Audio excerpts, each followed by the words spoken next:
अस्सलाम वालेकुम मलगुरो जुनेद खान ما ब्रेकिंग न्यूज़ د رئیس عمران خان اور پی ټی آی د پاره یو ډیره غټه خوشخبری ده. عمران خان اور پی ټی آی باندې چې کم الزامات لګیدلي دا غي حواله سره یو غټ اپډیټ راغلی دی. دویم بریکینګ نیوز چې کم دی غدار چې اسټابلیشمنت راتلونکو نوې پلانینګ بسوي بل پیمرا یو نوې قانون جوړ کړی دی د مین سټریم میډیا لپاره چې کم زمونږه جیو نیوز شو یا پی ټی وی ہوم پی ټی وی نیوز دغه د لپاره یو نوې قانون جوړ کړی چې کې عمران خان له څه فائدہ ده هغه باندې به هم ډسکشن کو. بل آصف علي زرداری چې کوم دی دوبۍ له یو غټ پلانینګ د لپاره تللی دی پاغه باندې به هم په دې ویډیو کې خبره کیږي. بل چې کوم غټ بریکینګ نیوز دی غره حامد میر حواله سره دی چې حامد میر استحکام پاکستان او د پرویز خټک پټای حواله سره ډېرې غټې خبرې کړي ډېر غټ انکشافات هغه ظاهر کړي پاغه باندې به هم خبره کو. ټول نه پهله خو راځو د عمران خان طرف له چې عمران خان تکمه غټه خوشخبری ملو شي پاغه باندې لګ ډیټیل سره خبره کو. تاسو له معلومه وي چې جی آی ټی یو ټیم جوړ شو چې هغه د 9 مې واقعیت انویسټیګیشن کولو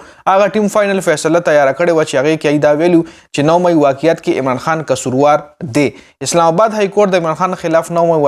مې واقعیت حواله سره دوه مقدمو کې تفصیلی فیصله جاری کړی دی. جی ټی دا فیصله کړی و چې عمران خان په 9 مې واقعیت کې کمپلیټلی انوالو دی. اوس دا غي حواله سره اسلام آباد های کورټ چې کوم دی هغه مطلب تفصیلی او فیصله جاری کړی دی. ایډیشنل سیشن جج فاروق فرید د دواړو مقدمو فیصله په صدور پاڼو باندې لیکل دی. یو غټه فیصله چې کوم در دواړو مقدمو د 9 مې واقعیت حواله سره په صدور پاڼو باندې هغه فیصله لیکل دی چې پراشیکیوشن د ثابت کړي چې 9 مې واقعیت کې عمران خان ملوث دی. جج خصف الفاظو کې لیکل دي چې پراشیکیوشن ته دا ثابت کړي چې عمران خان په 9 مې واقعیت کې انوالو دی ځکه چې سټیم 9 مې واقعیت کې دل نو هغه ټیم عمران خان په جیل کې. بل ایډیشنل سیشن جج فاروق فرید دا خبره هم کړې ده چې چېرې د ټول پلانینګ کې عمران خان انوالو نو بیا عمران خان خپل های کورټ کې گرفتاری ورکړه. مطلب عمران خان چې کله په 9 مې کې گرفتار شو 9 مې باندې کله عمران خان گرفتار شو نو عمران خان خپل دغه گرفتاری ورکړی وکنه په زور باندې گرفتار کړو.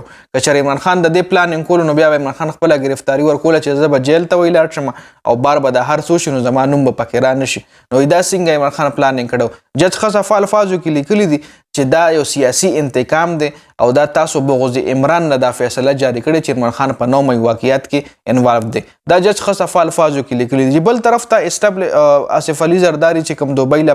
تل دی د هغې حواله سره آصف علي زرداری دوبۍ ته سم میډیکل ټیسټ دپاره تللی دی او هلته غټ سیاسي ملاقاتونه چې کوم دي د هغې هم انکشافات شوي دي چې آصف علي زرداری په دوبۍ کې څه غټ سیاسي ملاقاتونه دي. آصف علي زرداری تاسو له معلومه چې پاکستان پیپلز پارټي الریډي د پی ډي ایم نه خپل لارې جدا کړي دي. اوس پر راشو چې د حامد میر حواله سره چې حامد میر یو داوا کړی ده چې دا کم نوې پارټیانو جوړې شوې دي تحریک استحکام پارټي یا پرویز خټک کې پی کې کې پرویز خټک پارټي چې کومه ده کې پی کې چې کومه پارټي جوړه شوې دی حواله سره حامد میر یو ډېرې غټې خبرې کړي کچري په دې تاسو سوچو کوي تاسو له هم اندازو شي چې دا کمې پارټیانو جوړې شوې دي مسلم لیگ نون د پاره او د پاکستان پیپلز پارټي د پاره د خطرې نه ډکې دي ځکه په پاکستان کې چې څومره هم ووټر دی یا پرو عمران ووټرز دي یا انټي عمران ووټرز دي. نو پرو عمران ووټرز چې کوم دی خو الریډي د عمران ووټرز دی هغه باندې څومره هم پاکستان کې پارټیانو جوړ شي هغه باندې سفر نه پروزي به الریډي عمران خان سپورټ کوي او چې کوم انټي عمران ووټرز دي نو هغه بوز ډیوایډ شي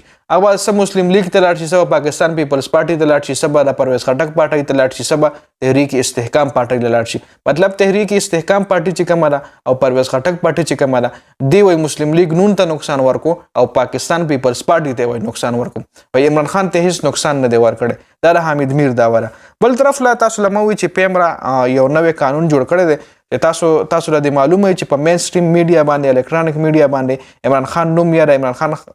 حواله سره سپاجټیو خبر شریکول چې کوم هغه په مین سټریم میډیا مین سټریم مطلب مې دا پی ټی وی نیوز شو پی ټی وی ہوم شو یا جیو نیوز شو یا ایر وای نیوز شو د مین سټریم میډیا ویل شي یا ول الکترونیک میډیا ویل شي. نو په دغه میډیا باندې د عمران خان نوم ایشتل یا عمران خان حواله سره خبر شریکول دا په بندو. اوس پم را دی حواله سره نوې قانون جوړ کړی دی او نوې سختي نور سختي هم په دې باندې په دې چینلو باندې با نور هم سختي امپلیمنٹ کیږي د عمران خان خلاف څه مطلب دا چې پازیټیو خبر نه شریک کوي او که د عمران خان خلاف نیگیټیو خبر هم شریک کوي نو بل قانون دا هم دی چې چا خلاف ته نیگیټیو په دغه میډیا باندې پیسټ کړي نو ته به د هغه سړي